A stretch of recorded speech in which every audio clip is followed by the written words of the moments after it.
Hello friends, हमारे channel Hindi IT गुरु में आप सभी का स्वागत है। जैसा कि फर्स्ट वीडियो में BA BSc BCom एग्जामिनेशन जो सब्जेक्ट को curricular paper food and nutrition and hygiene का है, फर्स्ट पार्ट को बना चुके हैं। अब सेकेंड पार्ट को हम आपको बनाते हैं क्वेश्चन नंबर 43 से। क्वेश्चन नंबर 43 क्या है? 2 वर्ष के अंत तक बच्चों के कितने दांत निकल आते हैं, यानी How many teeth are emerged in children by the end of 2 years? कि क्वेश्चन आंसर फर्स्ट में दांत 12 दांत, विकल्प नंबर 2 14 दांत, विकल्प 3 20 दांत, विकल्प 4 24 दांत। तो 2 वर्ष के अंत में बच्चों के 20 दांत निकल जाते हैं। अब शैशवावस्था में रक्तचाप होता है, कम होता है, ऑप्शन 1। ऑप्शन 2 ज़्यादा होता है, ऑप्शन 3 बहुत कम होता है, ऑप्शन 4 बहुत ज़्यादा होता है। तो शैशवावस्था में रक्तचाप बहुत ज़्यादा होता है। इसे आधी तूफान की अवस्था भी कहते हैं। धात्री अवस्था में प्रतिदिन विटामिन ए की आवश्यकता होती है 950 mg, 250 mg, 300 mg और 200 mg। तो धात्री की अवस्था में विटामिन ए की आवश्यकता 300 mg होती है। नेक्स्ट पढ़ते हैं, मानव प्रजनन कोष में क्रोमोसोम्स के जोड़े कितने होते हैं? ऑप्शन 1 19 जोड़े, फिर ऑप्शन 2 20 जोड़े, ऑप्शन 3 21 जोड़े, ऑप्शन 4 23 जोड़े। तो मानव प्रजनन कोष में क्रोमोसोम्स के 23 जोड़े होते हैं। फिर जल के माध्यम से पकाया गया भोजन क्या कहलाता है? यानी गरिष्ठ होता है, सुपाच्य होता है, अपाच्य होता है, बेकार होता है। यानी जल के माध्यम से पकाया गया भोजन सुपाच्य होता है, यानी पचने में आसानी होता है। अब सब्जियों को कब धोना चाहिए?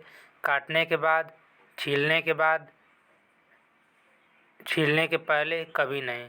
तो सब्जियों को छीलने के पहले धोना चाहिए। अब आगे पढ़ते हैं, दूध बैक्टीरिया रहित हो जाता है। ऑप्शन 1 गर्म करने पर, ऑप्शन 2 ठंडा करने पर, ऑप्शन 3 उबालने पर, ऑप्शन 4 पानी पिलाने पर। तो दूध में बैक्टीरिया रहित उबालने पर हो जाता है। वसा का स्रोत है दूध, ऑप्शन 2 तेल, ऑप्शन 3 घी, उपरोक्त सभी। तो वसा का स्रोत सभी हैं। फिर हमारे शरीर में कुल कितना जल तरल पदार्थ के रूप में कोशिकाओं में रहता है? तो ऑप्शन 1 25%, ऑप्शन 2 70%, ऑप्शन 3 50% और ऑप्शन 4 80%। तो हमारे शरीर में कुल 70% जल तरल पदार्थ कोशिकाओं में रहता है। समान रूप से प्रौढ़ व्यक्ति की रोजाना कितने गिलास पानी पीना चाहिए? तो 2 से 4 लीटर, ऑप्शन 2 6 से 8 लीटर, ऑप्शन 3 3 से 8 लीटर, ऑप्शन 4 12 से 18 लीटर। तो ऑप्शन 2 यानी 6 से 8 लीटर सामान्य प्रौढ़ व्यक्ति को रोजाना पानी पीना चाहिए।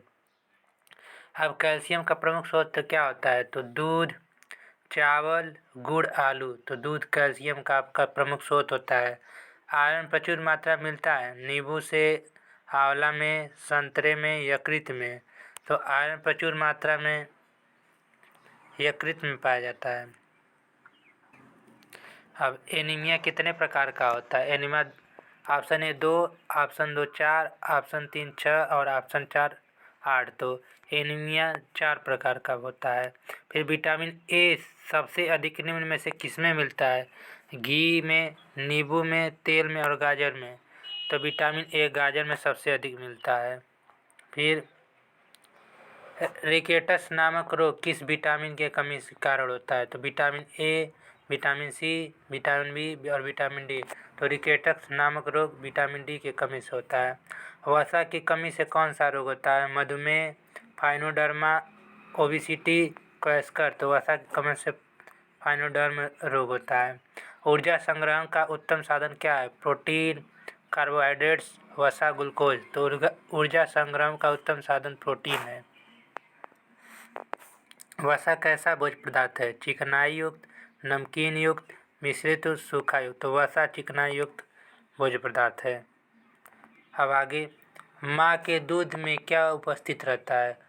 कोलोस्ट्रम, डेक्सटीन और लैक्टोज या पेक्टिन। तो माँ के दूध में लैक्टोज नामक तत्व उत्पत्ति होता है। प्रोटीन में मुख्य भाग किसका होता है? हाइड्रोजन का, नाइट्रोजन का, ऑक्सीजन का और कार्बन का। तो प्रोटीन में मुख्य भाग नाइट्रोजन का होता है। प्रोटीन नाम किस वैज्ञानिक द्वारा प्रस्तावित किया गया? मुल्डर, गार्नर, मेंडल और स्किनर। तो प्रोटीन मुल्डर नामक वैज्ञानिक द्वारा प्रस्तावित किया गया। अब आहार आयोजन को प्रभावित करने वाला प्रमुख तत्व कौन सा है?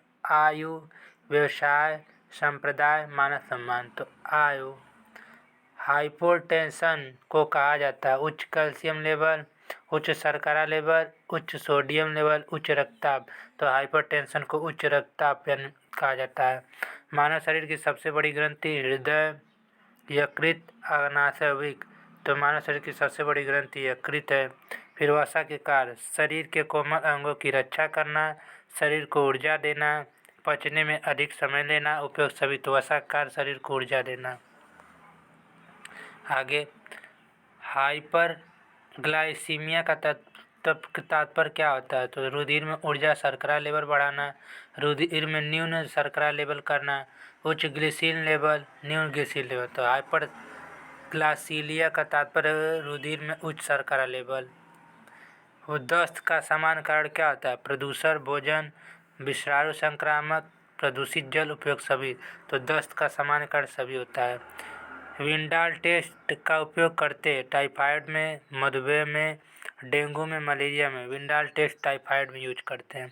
फिर मानव के शरीर में समान शर्करा लेवल होता है 70 से 80 mg/dl या 40 से 70 mg/dl, 80 से 120 mg/dl और 80 से 90। तो मानव शरीर में समान शर्करा लेवल 80 से 120 mg/dl होता है। अब फल शर्करा है फ्रक्टोज का, ग्लूकोज का, सुक्रोज का, ग्लूकोज का। तो फल फ्रक्टोज का शर्करा है। दूध में क्या नहीं पाया जाता? Vitamin A, vitamin C, protein और कैल्शियम। तो दूध में विटामिन सी नहीं पाया जाता। बीसीजी का टीका किस रोग की रोकथाम के लिए लगाया जाता है? कड़फेर, तपेदिक, पोलियो और पीलिया। तो बीसीजी का टीका तपेदिक रोग के रोकथाम के लिए लगाया जाता है। अब एड्स का लक्षण है भार में कमी आना, अतिसार की आवश्यकता, लंबी अवधि तक लंबा ज्वार रहना और उपयोग सभी। तो एड्स का सभी लक्षण है।